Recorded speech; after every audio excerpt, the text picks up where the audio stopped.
President Cyril Ramaphosa has dared his political detractors in the NEC to give him a date on which day he should resign. In a heated direct political overview report, ANC President Cyril Ramaphosa dared his political detractors to stop discussing his exit in dark corners like cowards. Ramaphosa told the NEC that if he is asked to resign, he will even do it tomorrow. In a frank address, he told his detractors to come and raise the matter of them wanting him to resign to the NEC. The ANC president's comments come after media reports that he is planning to resign after the G20 summit. In a bold move, Ramaphosa, reflecting on the current Madlanga Commission of Inquiry, called for lifestyle audits on all NEC members, saying the ANC must never be run as a mafia style. Acting National Spokesperson Nongceba Mhlawuli has insisted that there is no departure lounge in the party's National Executive Committee. She says President Cyril Ramaphosa remains the organization's leader and is expected to serve his full term until 2027. There is no departure lounge in the National Executive Committee.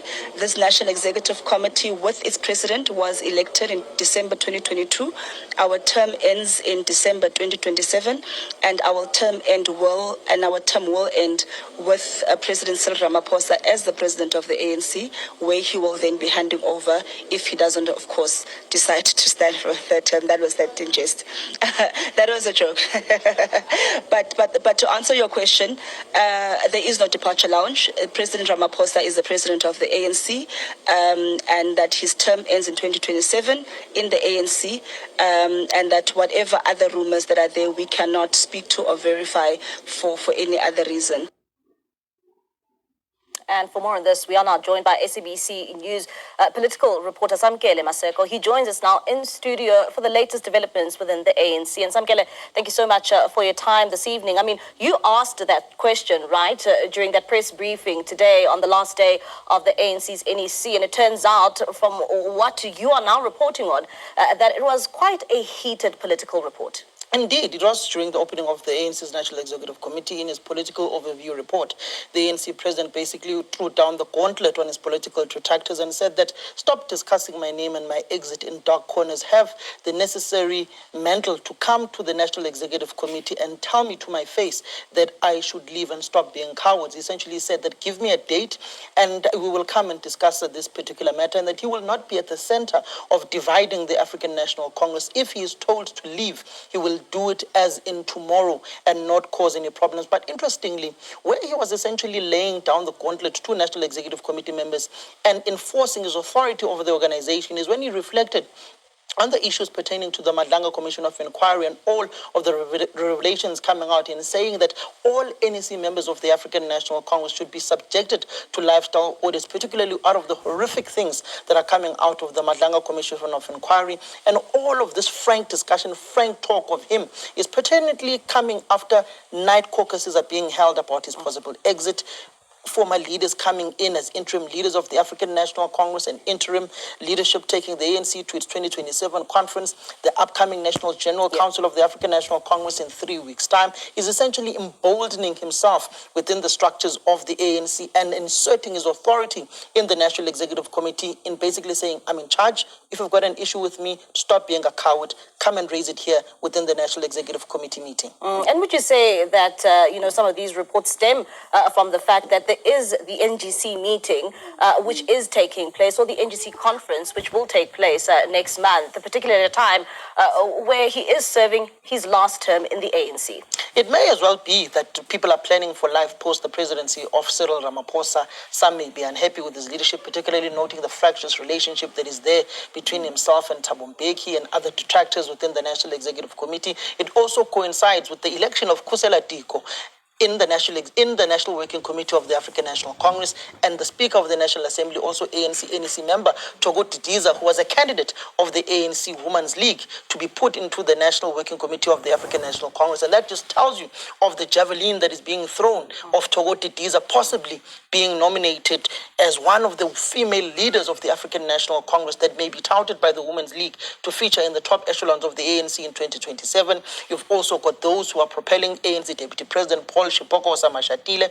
But this essentially emboldens the current president to say, I'm in charge. If you've got an issue with me, I want these two people, Kusela Tigo, Togo Titiza in the National Executive Committee. Togo Titiza got 71 votes, the highest votes of anyone else who contested this time around to be forming part of the ANC's National Working Committee. But the crux of it is, he's further emboldened going towards the National General Council out of this NEC meeting, further emboldened going towards the G20 summit, noting some of the negative reports of Xi Jinping not coming. It's not the first time that Xi Jinping also doesn't come to a G20 summit. It's not the first time that an American president doesn't go to a G20 summit. It's happened in years before. So ultimately, he is steering the ANC in the direction that he wants it to go, but also emboldening himself, taking those particular jabs at his political detractors. And Samkela, I mean, you keep on saying emboldened. And would you say that this is the first time we are seeing this political stature from President Cyril Ramaphosa, particularly in the NEC meeting?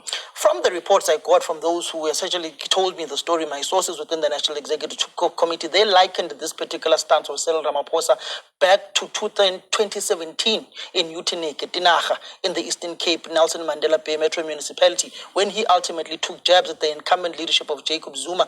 At the time, also likened it to when he spoke out against how it differed with the president in the firing of the finance minister alongside Kwede Mantashe. Zwelini Mkhize at the time was Treasurer General of the African National Congress. They're essentially saying that this is vintage Cyril Ramaphosa, a Cyril Ramaphosa who's not scared, who goes directly to his political detractors and doesn't wait for them to come to him, but essentially says that they say in isiZulu, he was basically calling his political detractors to say, no, don't be faceless, come here, let's discuss, boys, let's bring it on. And maybe looking at some of the reports when it comes to the NEC, I mean, what is the reaction you are getting following, that stance in which he took on the approach, during that NEC meeting? It's rather interesting. There are varied views on this particular issue. Those who support him, they're very happy that he did this and he took this particular stance. Those who are detractors are saying, no, it's not that. It was addressing Mudle Kungubele and his supporters like Joe Pahla. It was not him going after us. So you've got a myriad of views. But interestingly, there was also another battle. A battle for the soul of the ANC Youth League. The Youth League is going to its conference. The Youth League leaders are divided. You've got the Secretary General, and you've also got Zwelo Masilela, who is the Treasurer General of the Youth League.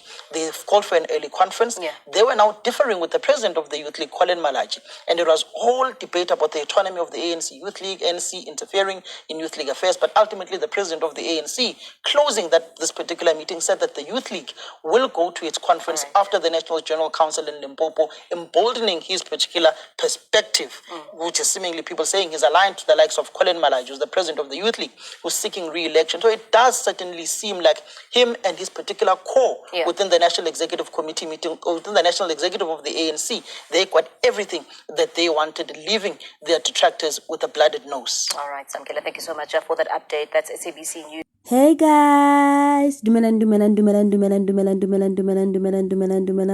back to Everything Entertainment.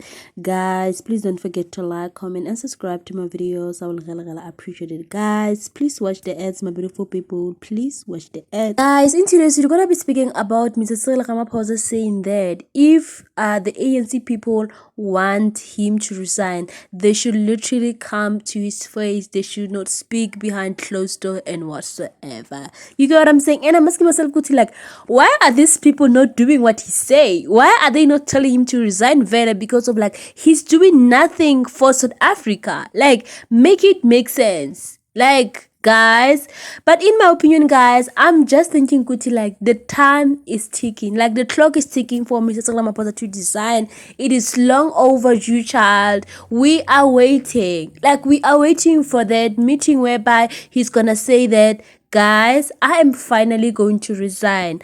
I'm finally going to let this presidency because of it's not for me. You know what I'm saying? Guys, we are tired of President Cyril Ramaphosa. We are honestly tired. So it is alleged that he wants to resign after G20, which is so suspicious for me because of like Sana. There's a law that has been said in Madlanga Commission whereby Mr. Ramaphosa is involved as well. So you can imagine the amount of evidence that is there. Imagine him as a president having to literally the public know that information about him. It is so crazy. So at this point, guys, he don't have a choice but to resign. Like to resign. Mr. Ramaphosa is not doing anything for South Africa. So why is he still a president? Later he can see like the country is going down the drain in his presidency. He can see that. So the longer he is the president of South Africa, the more our country is gonna down the drain. Like the more our country is gonna be destroyed. You get what I'm saying? So we cannot wait for 2027. We cannot. Like this is agent. This is the agent matter. He must do it. He must do it. I don't want to lie to you. This will save South Africans. And when he does that, he must go with all the ANC people. We don't want to hear anything about the ANC at this point, guys. We are tired of that party that doesn't have best interests of South Africans. Personally, for me, I am tired of ANC. I am tired of an incompetent party that doesn't care about South Africans, but they just are looking out for themselves. Who are they serving? We voted for these people because of we trusted them. We voted for them because of we thought like they have best interests of South Africans. But right now, we can see like they don't care. They just want to continue eating our taxpayer money. So they must just go. Like they are old for that matter. They are not fit to be in parliament. Imagine a 79 will tell you about what should a 19-year-old do. Like what do they know? We need people that are young, that are energetic, that are in touch with the lives of ordinary South Africans. You get what I'm saying? We need people that are gonna put themselves in our shoes. Cause people, they are grown, guys. They are pensioners. If you can just look on the ANC, guys, it's only pensioners. What will pensioners help the youth of South Africa? They won't help with anything. So, like, Ramaphosa, when you resign, just go with the whole crew because of like, what are we gonna do with them? What are they gonna help us with? So, guys, finger crossed that when G20 summit end, Mr. Ramaphosa must literally say, we have a family meeting and I'm going to resign. That will be so insane. Like that will be so diabolical, but that will literally save South Africa. Honestly speaking, we need him to do that. But Sanalwam, please comment down below what you guys think about this video. I love you guys so much. Don't forget to comment, like, and subscribe. I will see you guys on my next one. Bye, guys.